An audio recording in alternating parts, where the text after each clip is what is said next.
सार्वजनिक तौर से ललन सिंह जी को माफ़ी मांगनी चाहिए। इसके लिए माफ़ी नहीं मांगेंगे तो आप जान जाइए कि आने वाले दिनों में साइलेंट मूड में काम हो रहा है। 4 शर्तों की खूब चर्चा हुई कि एनडीए से लगातार दबाव है कि आप आ जाइए, बीजेपी के साथ गठबंधन कर लीजिए। नीतीश कुमार जी आज तक जात पात में बांटकर बिहार की सत्ता पर सत्तासीन है। उपचुनाव कोई बहुत महत्वपूर्ण नहीं होता है, उपचुनाव में कोई बड़े फैसले नहीं हो सकते हैं, बिहार में कोई बड़े बदलाव नहीं हो सकते। 2 सीटों पर उपचुनाव थे, खूब चर्चा चली कि आप लोग भी कैंडिडेट देंगे, सिंबल अलॉटमेंट का लेटर भी आ गया निर्वाचन आयोग से, और अचानक से पता चलता है कि चिराग की पार्टी ने कोई कैंडिडेट ही नहीं दिया। और उसके बाद राष्ट्रीय कार्यकारिणी की बैठक चुनाव से ठीक पहले बड़ा फैसला का ऐलान की चर्चा है गठबंधन को लेकर। बीजेपी से हम खुलकर पूछ रहे हैं। नमस्कार, आप लाइव बिहार देख रहे हैं, मैं हूँ राजमोहन तिवारी।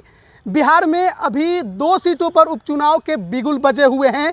तमाम जो राजनीतिक दल हैं वो उसी में लगे हुए हैं, लेकिन इसी बीच खबर आती है कि चिराग पासवान की पार्टी लोजपा रामविलास दिल्ली में राष्ट्रीय कार्यकारिणी की बैठक आहूत की गई है, और उसमें बड़े बड़े जो लोजपा रामविलास के पदाधिकारी हैं वो पहुंच रहे हैं। अचानक से इस बैठक को आहूत करने की ज़रूरत क्यों पड़ गई, और देखिए इसी पर बात करेंगे। हमारे साथ मुख्य प्रवक्ता लोजपा रामविलास के राजेश भट्ट जी हैं।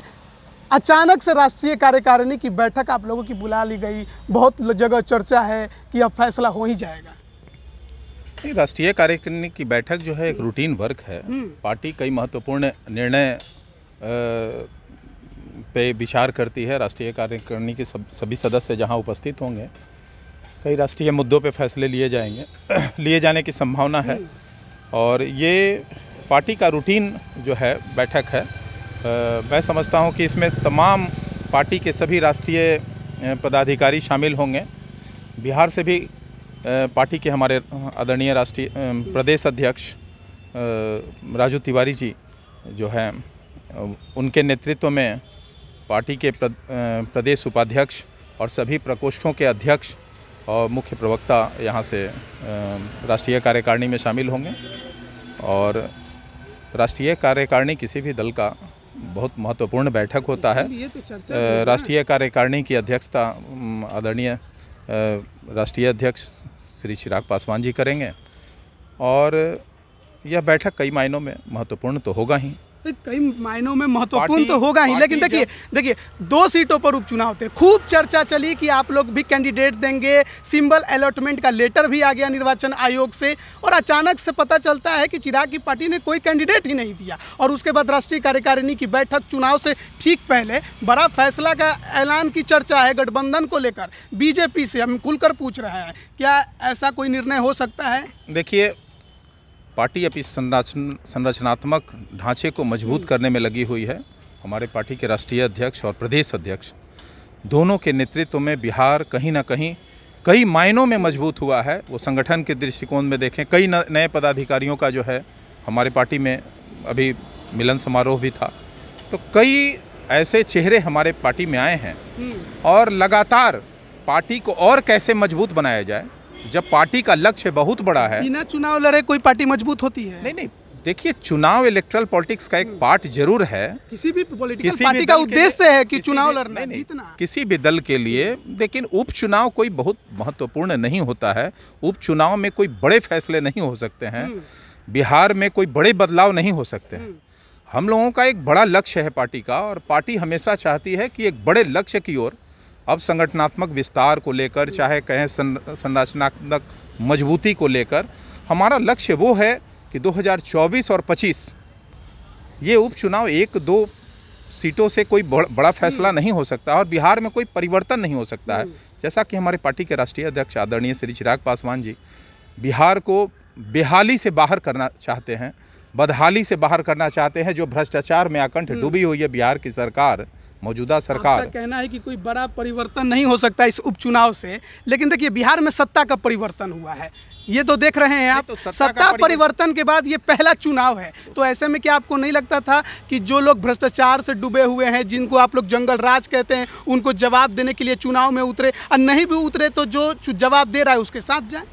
नहीं, देखिए, जाना ही कोई मकसद नहीं है और जाना ही कोई निर्णय नहीं हो सकता है। बिहार की जनता टकटकी लगाए हुए है, एक बेहतर विकल्प देखना चाहती है और हम लोग अभी संगठनात्मक मजबूती को लेकर एकदम पूर्ण रूपेण जो है कॉन्सेंट्रेट किए हुए हैं। और आइए देखने वाली बात होगी आपको 24 और 25 में कि जिस तरह लोजपा रामविलास परफॉर्म करेगी चुनाव में, वो आपको महसूस होगा कि हमारी तैयारी किस कदर जा रही है। आने वाला दिन ये बताएगा कि लोजपा रामविलास ने अपने संगठन को किस रूप में खड़ा किया है, संगठनात्मक जो ढांचा है वो कैसे मजबूत किया है, वो दिखेगा। हम उस ओर लगे हुए हैं, एक बड़े लक्ष्य की तैयारी है हमारी। राष्ट्रीय कार्यकारिणी की आपकी बैठक होगी तो क्या इस पर चर्चा होगी कि उपचुनाव में अगर उम्मीदवार नहीं उतारे तो समर्थन दिया जाए किसी को? अब ये तो बैठक में जाने के बाद क्या क्या बैठक का बिंदुवार जो है चर्चा होना है, क्या क्या विषय वस्तु है, वो वहाँ जो तय हुआ होगा, राष्ट्रीय कार्यकारिणी के लोग जो तय किए होंगे, निश्चित तौर पर हम लोग अपनी सहमति देंगे। क्या आपको नहीं लगता है कि जो आपके समर्थक हैं या कार्यकर्ता हैं उनको एक दिशा दिया जाए कि उपचुनाव में वो किसके साथ जाएं, किसके साथ नहीं जाएं? नहीं, जब हमने किसी का समर्थन नहीं किया है तो जाने का कोई सवाल नहीं है। हम लोग सिर्फ अपने पार्टी को अभी संगठनात्मक तौर पर मजबूत करने में लगे हुए हैं। अभी पार्टी के राष्ट्रीय अध्यक्ष ने ऐसा कोई निर्देश जारी नहीं किया है जिसको लेकर किसी कार्यकर्ता का कोई भी दिशा निर्देश तय हो और कोई भी दिशा तय हो पार्टी का। इसलिए हम लोग अभी संगठन की मजबूती पर विशेष तौर पे ध्यान देंगे और हमारा जो लक्ष्य है 24 और 25 को हम लोग लक्ष्य मान के चल रहे हैं और उस ओर काम हो रहा है, साइलेंट मोड में काम हो रहा है। 4 शर्तों की खूब चर्चा हुई कि एनडीए से लगातार दबाव है कि आप आ जाइए, बीजेपी के साथ गठबंधन कर लीजिए। 4 शर्त उसमें रखे गए हैं, ऐसा खबर है कि चिराग पासवान की तरफ से। तो उसमें यह कहा जाता है कि सभी शर्त तो मान लिए गए, लेकिन चाचा को हटाने वाले पे अभी सस्पेंस बरकरार है। क्या राष्ट्रीय कार्यकारिणी में इस पर भी फैसला होने वाला है? ऐसा सिर्फ मीडिया के हवाले से हमको जानकारी मिलती है। पार्टी फोरम पे ऐसी कोई बात नहीं है, कोई शर्त नहीं रखा गया है। आपको यकीन दिला दूं, हमारे राष्ट्रीय अध्यक्ष शर्तों के अनुसार काम नहीं करने वाले लोग हैं। उनका निर्णय सर्वोपरि है और वो निर्णय पार्टी के हित में लेंगे।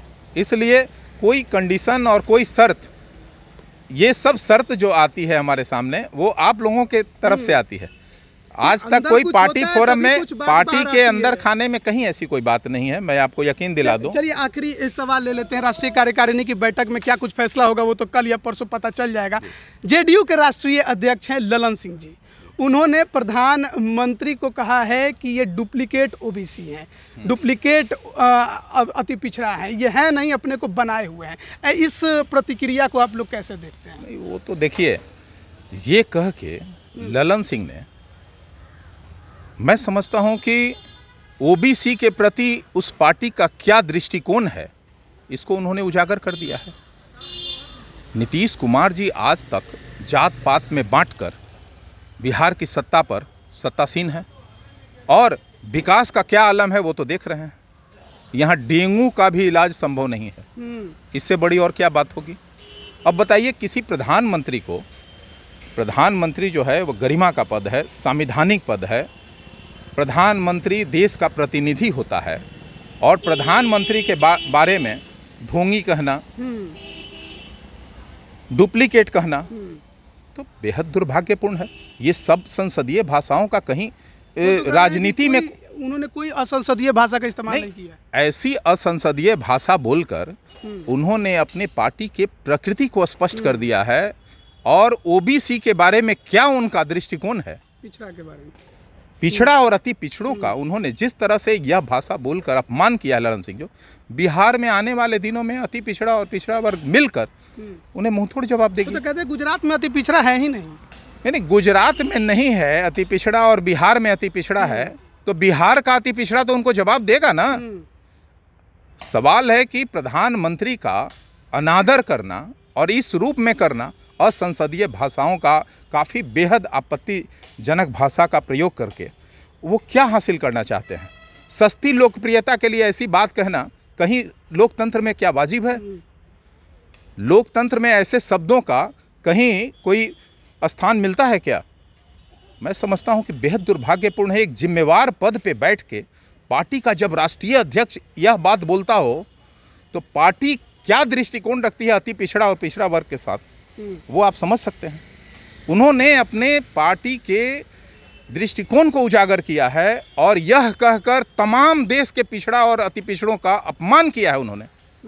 सार्वजनिक तौर से ललन सिंह जी को माफ़ी मांगनी चाहिए। इसके लिए माफ़ी नहीं मांगेंगे तो आप जान जाइए कि आने वाले दिनों में अति पिछड़ा और पिछड़ा उनको मुंहतोड़ जवाब देगा इस अपमान का, और इस अपमान का अवश्य बदला लेगा। लोजपा रामविलास इसका विरोध लोजपा रामविलास ऐसे असंसदीय, अमर्यादित शब्दों का, आपत्तिजनक शब्दों का कहीं भी कोई भी पार्टी अगर प्रयोग करता हो तो निश्चित तौर पर इसका विरोध करेगी और कड़े शब्दों में इसका निंदा करती है। बहुत बहुत धन्यवाद आपका हमारे साथ जुड़ने के लिए। तो देखिए, बिहार में 2 सीटों पर उपचुनाव हैं, मोकामा, गोपालगंज। तमाम जो राजनीतिक दल हैं वो अब उन क्षेत्रों में कैंपेन करने वाले हैं, लेकिन चिराग पासवान की पार्टी लोजपा रामविलास ने इस चुनाव में अपने कैंडिडेट नहीं दिए।